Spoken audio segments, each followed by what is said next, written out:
Hello guys, welcome back to my channel. এখানে আমি শ্রেয়া তোমাদের সাথে। তো আজকে আরেকটা নতুন একটা ব্লগ নিয়ে চলে এসেছি, যেখানে আমি যাচ্ছি আরেকটা জায়গায় খেতে, একটা নিউ জায়গায়। তো সেখানে গিয়ে কী কী খেলাম বা কী করলাম সব থাকছে আজকে এই মিনি ব্লগটাতে। দেখতে থেকো, ভালো লাগলে please like, comment and subscribe করতে ভুলো না। তারপর এই যে আমরা সবাই মিলে বেরিয়ে পড়েছিলাম, মানে আমরা সবাই বলতে আমি আর বুনু মিলে টোটো করে যাচ্ছিলাম স্টেশনে। ওখান থেকেই ট্রেন ধরে যেতে হবে আর কি।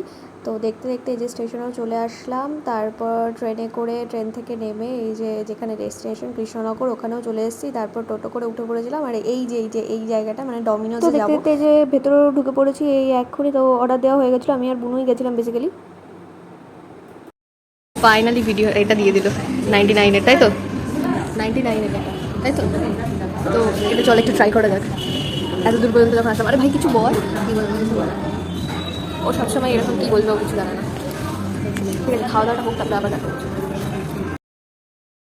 এই যে আমি এখানে খাচ্ছিলাম, তারপরে স্নান করে কদমতলা ঘাটের দিকে যাচ্ছিলাম আমি। কদমতলা ঘাট, আবার নিউ ডেস্টিনেশন ইজ কদমতলা ঘাট।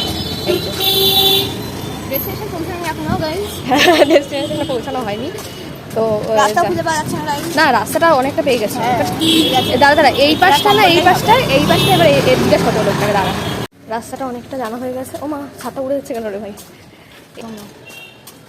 বাবারে, না কুকুর এতগুলো। তারপরে এই যে ঘাটের ভেতরে চলে এসেছিলাম।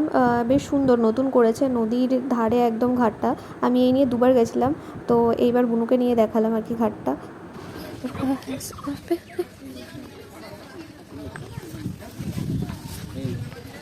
Hello, hi. এটা ধর, দোলনা বাচ্চাদের। ওখানকার লোকেরা দোলনাতে বসে যায় না, জানি না কেন, আমাকে তুলে দিয়েছিল এর আগে। হ্যাঁ, নিয়ে যাবে কেন সেটা তো আমি জানি না ভাই। দোলনা বাচ্চাদের উঠলে কি হবে? হ্যাঁ, আমাকে আগের বারে তাই করেছিল, যে আমি বলেছিলাম যে দোলনার মধ্যে উঠতে হচ্ছিলাম যখন। এখানে আর একটা উঠতে পারবো না, তুমি বলো না, উনি উঠতে দিলেন না। তারপর ট্রেনে চেপে বাড়ি চলে এসেছিলাম। আজকের মতো টাটা, ভালো লাগলে সাবস্ক্রাইব করে দিও।